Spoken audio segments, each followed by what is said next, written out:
Indonesia bagian dari diri saya.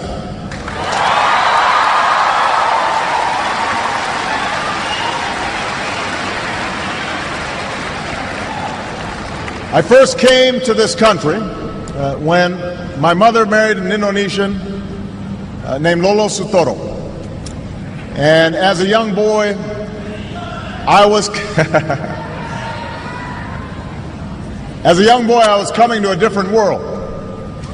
But the people of Indonesia quickly made me feel at home. Jakarta looked very different in those days. The city was filled with buildings that were no more than a few stories tall. This back in 1967, 68, most of you weren't born yet.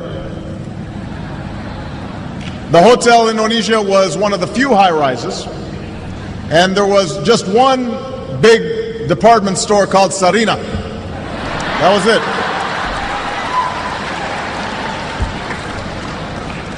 Becaks and Bemos, that's how you got around. They outnumbered automobiles in those days. And you didn't have all the big highways that you have today. Most of them gave way to unpaved roads and the kampongs. So we moved to Menteng Dalam, where, hey, some folks from Menteng Dalam right here. And we lived in a small house. We had a mango tree out front. And I learned to love Indonesia while flying kites and running along the paddy fields and catching dragonflies, buying sate and bakso from the street vendors. I still remember the call of the vendors. Sate. Yeah. I remember that. Bakso.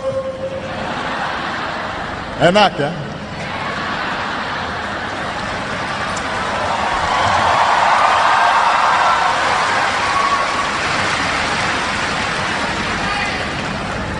But most of all, I remember the people. The old men and women who welcomed us with smiles, and the children who made a foreign child feel like a neighbor and a friend, and the teachers who helped me learn about this country. Because Indonesia is made up of thousands of islands and hundreds of languages, and people from scores of regions and ethnic groups. My time here helped me appreciate the common humanity of all people. And while my stepfather, like most Indonesians, was raised a Muslim,